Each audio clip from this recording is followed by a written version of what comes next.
রফিকুল ইসলাম মাদানি এতে বলে এতের বউ হবার 2-3 দিন বলে হয়েছে বাচ্চা অনের মধ্যে বলে এতে বিয়ে শাদি করে লাইছে হাসা।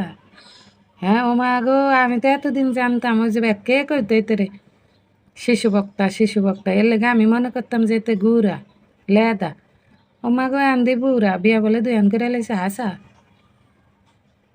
হুম, বড় বড় বাচ্চা বেডে থাকা অবস্থায় নতুন বাচ্চা হয়েছে এই অবস্থা বলে এতে বিয়া করে লাইছে। আরে কি ও হুজুর, হ্যাঁ আমনে আমনে কোন চরিত্র হেফাজত করার লাগে আপনি বলে বিয়া করছেন হুজুর মানুষ।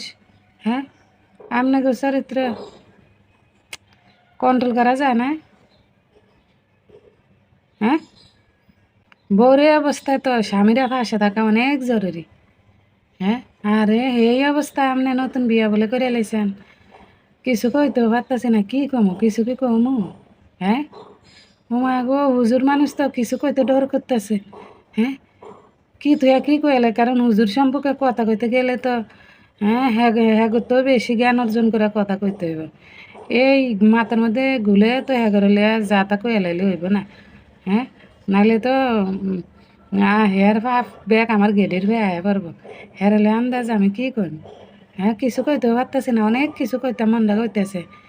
আরে বোর্ডারে অবস্থা থাকা অবস্থা বলে বিয়ে করে লাইছে। হ্যাঁ ডরের ঠেলা কইতে পারতেছি না, যাই হোক হ্যাঁ হুজুর হ্যাঁ যথেষ্ট জ্ঞান আছে, হ্যাঁ ইসলাম সম্পর্কে যথেষ্ট জ্ঞান রাখে। কি বুঝা কি কাম কি কি করলো কইতারি না তো। হ্যাঁ কিন্তু সবচেয়ে বড় কথা আমি মনে করছি যে এতে বিয়ে শাদি করেই নাই। হ্যাঁ এতে লেদা ও আল্লাহ এতে মানে এমনিই বানাইছে। দেখ আমি আসলে বেশি কথা কইতাম না এতে বিয়ে শাদির সম্পর্কে, কারণ এটি সম্পর্কে অত জ্ঞান রাইও নাই জানিও না, আন্দাজে হুট করে একটা কইলাম কি তুই কোন বিপদ আমার ভাই আবার পাল্লারে ডর করতেছে।